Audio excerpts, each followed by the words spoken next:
As she approached the sitting room, she froze in horror. There Chinedu was, crouched on the floor, devouring used sanitary pad like a wild animal. Linda screamed.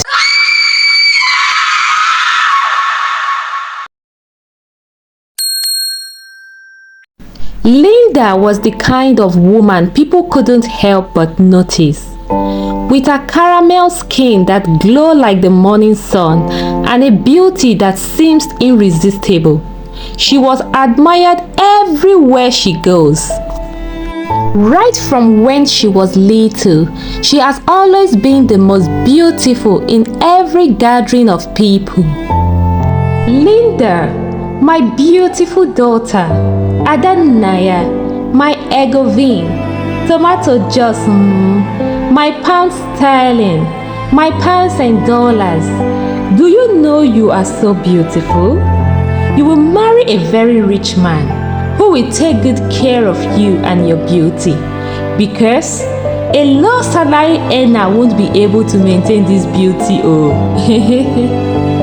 Her mother always told her while she was growing up. Linda believed it deeply.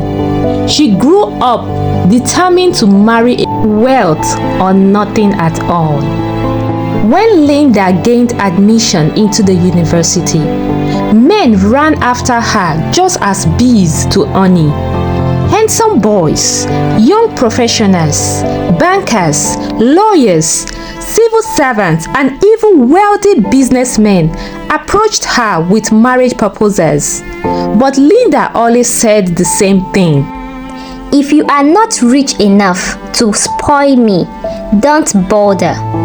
She had set her mind on a billionaire. One fateful evening, Linda decided to go clubbing with her friends. That night changed her life forever. At the club, a handsome young man dressed in luxury walked in. He was dressed in designer clothes. He was wearing a 100% gold neck chain. His wrist adorned with gold watch that glitters under the lights. He was Chinedu, a billionaire whose name alone commands respect. He was fondly called Nedu Billions. As he entered the club, the crowd started hyping him. Nedu Billions, Nedu Billions, the only billionaire. And there and then, he started spraying dollars on people. Linda couldn't help but admire from afar. He spotted Linda across the room and walked straight to her table. Hello, beautiful.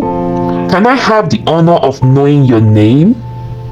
Chinedu's deep voice sent shivers down Linda's spine. My name is Linda, she said shyly, pretending not to be impressed, though she was. Chinedu smiled. Linda, tonight is your night. Whatever you want, just name it. Nedu Billions, we do it right now. He ordered champagne worth millions and showered Linda with cash over 10 million naira that night alone. By the end of the evening, he asked Linda, "Will you be my girlfriend?" Without hesitation, Linda said, Yes, yes. She was convinced she had found her dream man she had always wanted. What Linda didn't know was that Chinedu's wealth had a sinister source. Born into a poor family, Chinedu had once wandered the street hungry and hopeless. His parents were so poor that they couldn't afford 3 square meals nor send him to school. Chinedu grew with the determination that he would do anything to become wealthy and change his family's story. One day, as he was walking on the road, he saw a signpost that says, "Get rich in seconds. Call this number." Desperate for wealth, he called and he was invited over by a spiritualist. The spiritualist he met was an old woman who promised him unimaginable wealth, but at a price. "You must perform sacrifices regularly," she said, "and you must eat used female sanitary pads to maintain your riches." Chinedu was horrified. What? Eat what? Never! Never! Chinedu said to the old woman in fear and tension. The old woman glared at him. "Refuse, and you will die a poor man. Accept, and wealth beyond your dreams will be yours. But if you stop, you will face worse than death."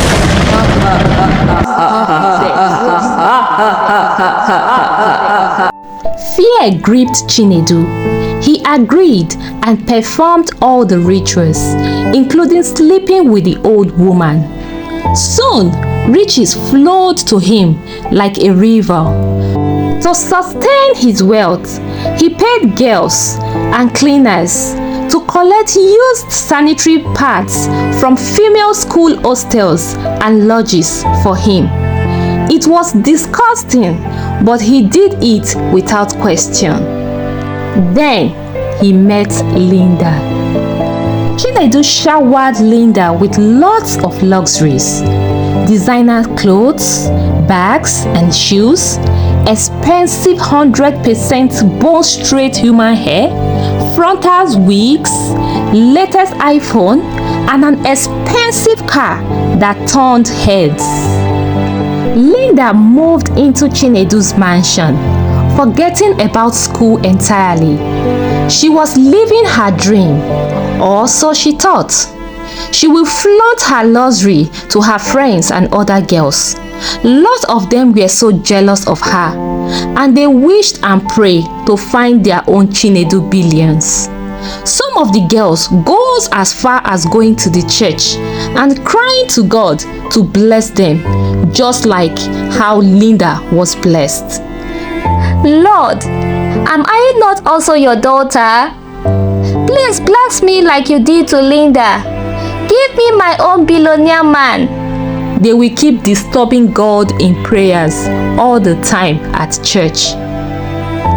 Unknown to Linda, Chinedu was secretly collecting and eating her used sanitary pads to sustain his wealth.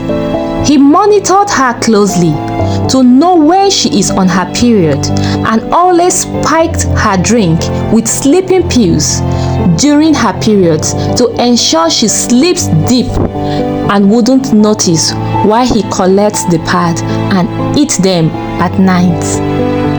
One night, Linda was on her period. Chinedu handed her the usual spiked drink, and something terrible happened. Dear viewers, before we continue the story, please, if you are enjoying the story, please support my YouTube channel by clicking on the subscribe button. Also, like this video, drop a comment and share, for it will help me get YouTube recommendations to other viewers. If you are already a subscriber and a returning viewer, thank you so much for supporting. I cannot take this for granted. God bless you. Chinedu handed her the usual spiked drink that night, but as he left the room, the glass fell from her hand and the juice spilled on the floor. She decided to get a fresh drink for herself, unknown to Chinedu. After the drink, she went to bed, and a few hours later, she woke up thirsty and looking for Chinedu. As she approached the sitting room, she froze in horror. There Chinedu was, crouched on the floor, devouring used sanitary pad like a wild animal. Linda screamed, "Oh my God! What are you doing?" Chinedu turned, his eyes very dark and menacing. Oh, Linda, you are not meant to see this. Now, come over here. He growled. But Linda ran as fast as her legs could carry her. Her legs were almost touching the back of her head. Her heart was pounding very fast. Chinedu chased after her, but she managed to open the door and escape to an old woman's house in the estate. The old woman urged her to report to the police, but Linda refused. Chinedu is too powerful and connected. He will find a way out, she said, trembling. The old woman then insisted she sees her pastor for prayers, and Linda followed her to her church, where the pastor prayed for her. Fearing for her life that Chinedu might find her someday, Linda decided to change her location. She returned to her mother's house in another city. She abandoned her luxury life and started a new life. Attending church faithfully, she turned into a church girl, giving her life entirely to Christ. She will attend both morning and evening service. One day, she met Bayo, the pastor's humble and kind-hearted son. They became friends, and soon Bayo proposed to her. Linda accepted and they got married. But happiness was far from their home, for Linda couldn't conceive. Linda and Bayo visited different hospitals for fertility tests, but the result showed they were both fine and fertile. For 15 good years, they prayed and waited for a child. Then, one Sunday, a prophet visited their church. During the service, he pointed at Linda and said, "Sister, the root of your barrenness lies in a spiritual convenant. You were unknowingly tied to darkness in your past relationship." Linda was very shocked. She broke down in tears immediately. The church embarked on 21 days of fasting and prayer for her deliverance. During the final prayer, Linda collapsed and began to vomit something very thick and black from her mouth. The prophet declared her free, and she was free indeed. Months later, Linda became pregnant, something she and Bayo had long given up hope for.